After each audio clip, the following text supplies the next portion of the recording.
उस लीडर का नाम आदरणीय अखिलेश यादव है। और जहाँ तक चुनाव में आने ना आने का, पार्टी की अपनी रणनीति है कि किस तरीके से कब कहाँ किसको आना है।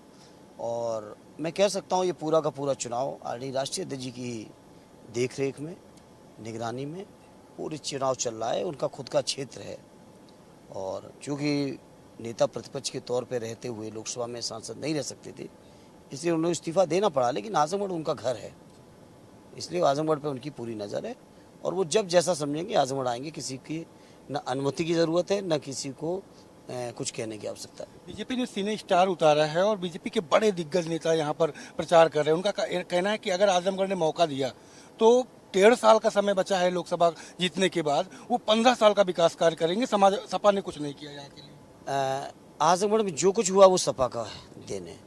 आजमगढ़ की कमिश्नरी आदरणीय नेताजी बनाई, आजमगढ़ का जिला अस्पताल, आजमगढ़ की कलेक्ट्रेट, आजमगढ़ में पीजीआई, आजमगढ़ की सठियाओं की शुगर मिल, आजमगढ़ में जो एक्सप्रेस वे का अलाइनमेंट गया, आजमगढ़ का जो एयरपोर्ट देख रहे हैं, आजमगढ़ में एग्रीकल्चर यूनिवर्सिटी, सारा का सारा समाजवादी पार्टी और आदरणीय नेताजी और माननीय अखिलेश यादव जी की सरकार की ही देन है।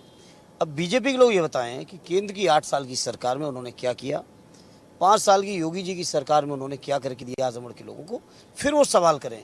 उन पर नैतिक हक ही नहीं कि आजमगढ़ के लोगों के बीच में समाजवादियों से सवाल कर सकें। नैतिक अधिकार नहीं है, बेशर्मी चाहे जितनी करें वो। अग्निपथ को लेकर के लगातार बीजेपी अपने तमाम चहेतों को उतार रही है कि युवाओं को समझाएं। आप किस तरीके से देख रहे हैं, क्या समझाएं? युवाओं को क्या समझाएं, क्या समझाना चाहती बीजेपी युवाओं को? भाई जिन नौजवानों को आप 4 साल ट्रेनिंग और नौकरी सब मिला के 4 साल के बाद आप रिटायर करोगे, जिनके जीवन में सामने अंधकार है, जीवन असुरक्षित है, उनके परिवार का जीवन असुरक्षित है, और जब भारतीय सैनिकों के परिवारों का जीवन या उन्हें मानसिक तनाव या इनसिक्योरिटी की फीलिंग रहेगी, तो बताओ किस तरह से वो अपना संपूर्ण दे पाएंगे भारत माता की सेवा के लिए।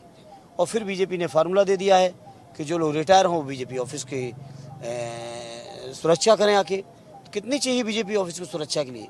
ये देश के सैनिक जो खूब पसीना बहा बहा के तैयारी कर रहे हैं, नौजवान हमारे, ये भारत माता की सेवा के लिए कर रहे हैं, उस जज्बे से कर रहे हैं, उस कुर्बानी के लिए कर रहे हैं। ये लोग कोई बीजेपी के दफ्तर की चौकीदारी करने के लिए कोई पसीना नहीं बहा रहे हैं नौजवान। और ये मैं समझता हूँ हमारे सैनिकों का अपमान कर रही बीजेपी इस तरह की बातें करके। क्या समझाना चाहती है, जरा बताएं बीजेपी के लोग। बिल्कुल ये, लेकिन आजमगढ़ से आप चुनाव लड़ रहे हैं, अगर आजमगढ़ ने फिर से आपको आशीर्वाद दिया, हालांकि समय कम है, लेकिन उसके बाद किस तरीके की आगे की रणनीति रहेगी, एजेंडा क्या रहेगा? हाँ, आजमगढ़ के बारे में मेरा दृष्टिकोण बहुत साफ है। हमें जिस समय मैं चुनाव लड़ रहा हूँ और जिस माहौल में, शानदार माहौल में, जिस थाती और विरासत के साथ मुझे मौका दिया है पार्टी ने, मुझे कुछ नया सोचने की आवश्यकता नहीं है। बल्कि आदरणीय राष्ट्रीय अध्यक्ष जी ने जिस रास्ते पर आजमगढ़ की तरक्की और विकास को लाके खड़ा किया था, उसी को आगे बढ़ाना ही हमारी जिम्मेदारी है।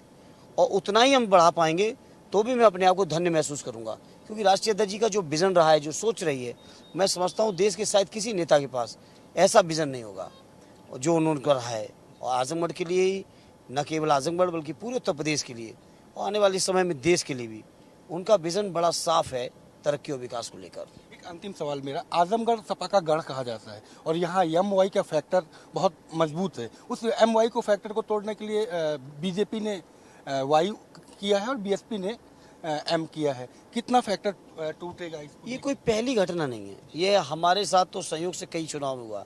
इसी अगर आजमगढ़ की बात करें तो आदरणीय नेताजी के चुनाव में भी हुआ, आदरणीय राष्ट्रीय अध्यक्ष जी के चुनाव में भी हुआ, बदायूं में भी मेरे साथ कुछ ऐसे हुए। लेकिन हर बार जनता ने मौका दिया है और आजमगढ़ के लोग तो मैं समझता हूँ प्रदेश में राजनीतिक तौर पे सबसे ज़्यादा परिपक्व और दूरदृष्टि वाले लोग हैं। जो फैसला आजमगढ़ के लोग आज लेते हैं वो समय के साथ देश के लोग स्वीकार करते हैं। तो समाजवादियों के पार्टी के पक्ष में जो फैसला आजमगढ़ के लोग लेते रहे और ले रहे हैं, आने वाले समय में इस देश का भविष्य कोई है तो आदरणीय अखिलेश यादव हैं। इस देश के लिए कोई बेहतर काम कर सकते हैं कोई लीडर तो माननीय अखिलेश यादव हैं। क्योंकि जब उनको मुख्यमंत्री कार्यकाल मिला एक प्रदेश में, तो आप देखेंगे कि दुनिया की जो सबसे बेहतरीन चीज़ें हो सकती थी वो उन्होंने लाने की कोशिश की। चाहे वो एक्सप्रेस वे हो, चाहे वो डायल 100 की स्कीम हो, चाहे वो आपके 1090 के वुमेन पावर लाइन हो, चाहे आपके जितने भी इंटरनेशनल लेवल के हॉस्पिटल्स हो सकते थे, स्टेडियम हो सकते थे, इंफ्रास्ट्रक्चर्स हो सकता था इस स्टेट के लिए, वो उन्होंने करके दिखाया है, मेट्रो की ट्रेन से लेके और सभी ज़िलों को 4 लेन से जोड़ना। और जैसे मैं कह सकता हूँ जो बड़ी बड़ी जगह हैं, चाहे वो भदोही हो, कन्नौज हो, जहाँ जिस चीज़ का प्रोडक्शन है, जिस चीज़ की में लोग महारत हासिल हैं, उसको बढ़ावा देने का उन्होंने हमेशा प्रयास किया है।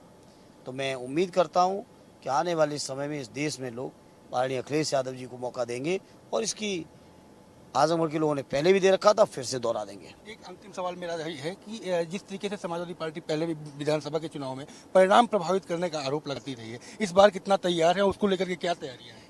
देखिए, मैं समझता हूँ लोकतंत्र की रक्षा रहे, लोकतंत्र मजबूत रहे, ये सभी की जिम्मेदारी बनती है देश में। जो भी हिंदुस्तान के नागरिक हैं, देश के नागरिक हैं, सबकी जिम्मेदारी, क्योंकि हमने अपने संविधान में लोकतांत्रिक व्यवस्था को अपनाया है, आत्मर्पित किया है। तो ऐसे समय में उम्मीद करता हूँ जो भी प्रशासन के लोग हैं, चुनाव आयोग में बैठे लोग हैं, इस व्यवस्था को सुनिश्चित करेंगे कि किसी तरह का कोई आरोप नहीं आना चाहिए। हालांकि विधानसभा के चुनाव में काउंटिंग के समय आजमगढ़ में भी हुआ था और प्रदेश के कई अन्य जनपदों में हुआ था, लेकिन आजमगढ़ के जागरूक हमारे नौजवानों ने, हमारे यहाँ के नेताओं ने, हमारे कार्यकर्ताओं ने चीज़ों को सुरक्षित किया था। हालांकि कई नौजवानों को उसके बाद जेल भी काटनी पड़ी, जिनको माननीय राष्ट्रीय अध्यक्ष जी स्वयं मिलने गए थे जेल में उन नौजवानों से। लेकिन मैं उम्मीद करता हूं कि ऐसा प्रशासन के लोगों को, आयोग के लोगों को ध्यान रखना चाहिए, नहीं करेंगे। और यदि इस तरह की कोई बात आएगी तो हमारे कार्यकर्ता लोग बहुत जागरूक हैं और वो सब चीज़ों पर पैनी नज़र रखें। कहीं से कोई गलती होगी तो हम लोग उसका प्रॉपर जो लोकतांत्रिक तरीका उसका जवाब देंगे। शुक्रिया हमसे बात करने के लिए। तो आपने देखा ये धर्मेंद्र यादव जी थे, जिनके साफ तौर पे कहा कि समाजवादी पार्टी का घर है आजमगढ़ और घर में वो एक बार फिर से उनकी जीत सुनिश्चित है। कैमरा पर्सन शिवम मिश्रा के साथ संजय चौहान, भारत समाचार,